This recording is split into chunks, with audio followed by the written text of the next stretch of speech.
नमस्कार दोस्तों, आपका एलएलबी कॉन्सेप्ट क्लासेस में स्वागत है। मैं ज्ञानेंद्र।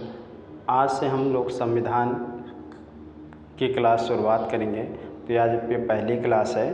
तो आज हम संविधान की उद्देशिका के से पढ़ना शुरू करेंगे। फिर आगे अगली क्लासें होंगी, उनके बारे में जैसे सब उद्देशिका में जो प्रमुख बिंदु आते हैं उनके बारे में चर्चा करेंगे। तो पहला संविधान का हम उद्देशिका पढ़ते हैं, प्रस्तावना प्रेम्बल पढ़ते हैं। पहला है, हम भारत के लोग भारत को संपूर्ण प्रभुत्व संपन्न समाजवादी पंथ निरपेक्ष लोकतंत्रात्मक गणराज्य बनाने के लिए तथा उसके समस्त नागरिकों सामाजिक आर्थिक राजनीतिक न्याय विचार अभिव्यक्ति विश्वास धर्म उपासना स्वतंत्रता और अवसर की समानता प्राप्त करने के लिए उन सब में व्यक्ति गरिमा और राष्ट्र की एकता और अखंडता सुनिश्चित करने वाली बंधुत्व के लिए दृढ़ संकल्प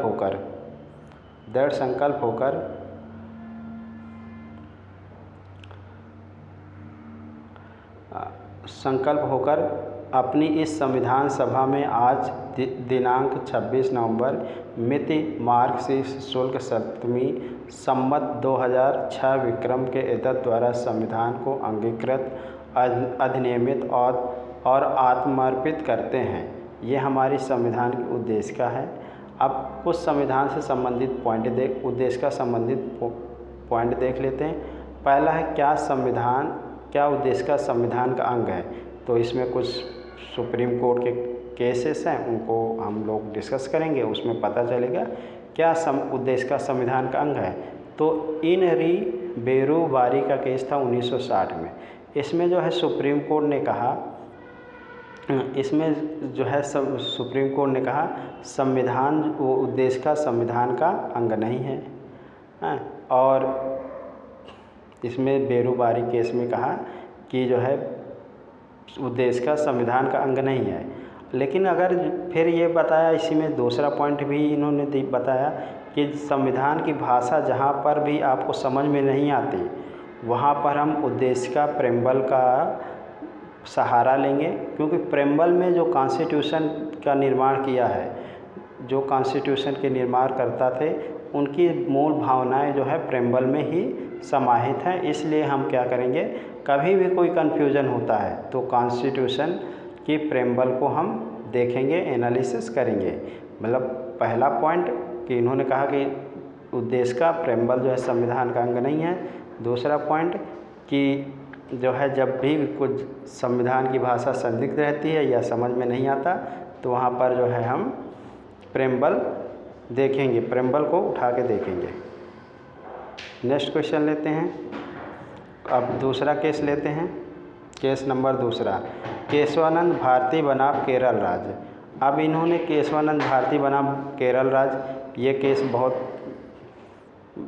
बहुत ही ऐतिहासिक केस था। ये 1973 का केस था। इसमें से ये बताया गया केशवानंद भारती बनाम केरल राज्य में उद्देशिका संविधान का अंग है। पहला पॉइंट ये बताया, सुप्रीम कोर्ट ने कहा। दूसरा ये क्या कहा कि जो है उद्देशिका यानी मूलभूत ढांचे के अलावा उद्देशिका में संशोधन किया जा सकता है। तीसरा पॉइंट इन्होंने क्या कहा कि जब संविधान का जो निर्वचन होगा, जो उसका जब इंटरप्रिटेशन होगा, तो मूल ढांचा होगा उसको हमेशा ध्यान में रखा जाएगा। यानी संविधान की जब व्याख्या की जाएगी तो मूल ढांचा को ध्यान में रखा जाएगा। चौथा पॉइंट इन्होंने क्या कहा, केशवानंद भारती केस में सुप्रीम कोर्ट ने क्या कहा कि जो उद्देशिका है वो न्याय योग्य नहीं है, अर्थात इसके आधार पर कोई निर्णय नहीं लिया जा सकता। बस ये है कि उद्देशिका जो है संविधान का मूल आधार है और जब भी ज़रूरत पड़ेगी तो हम संविधान की प्रेम्बल को उठा करके देखेंगे। नेक्स्ट है जस्टिस रामास्वामी का निर्णय जो है 1993 का है। इसको देख लेते हैं। जस्टिस रामास्वामी का केस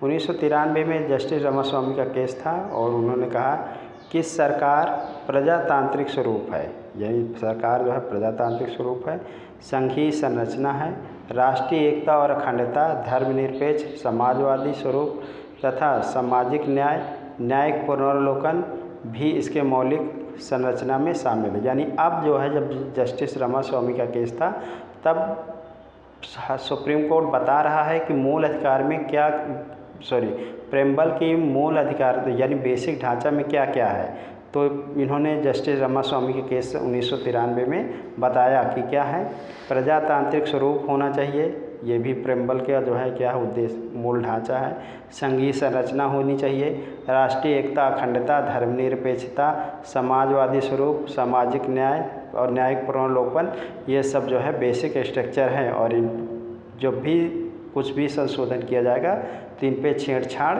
नहीं की जाएगी, इनको ध्यान पे रखा जाएगा। नेक्स्ट है न्यायमूर्ति हिदायतुल्लाह के केस है, इसमें से क्या बताया गया है इसमें देख लेते हैं। न्यायमूर्ति हिदायतुल्लाह, इन्होंने जो है, इनका केस था, इन्होंने जो है अनुच्छेद 32 को जो है अनुच्छेद 32 को क्या माना, संवैधानिक उपचारों का अधिकार माना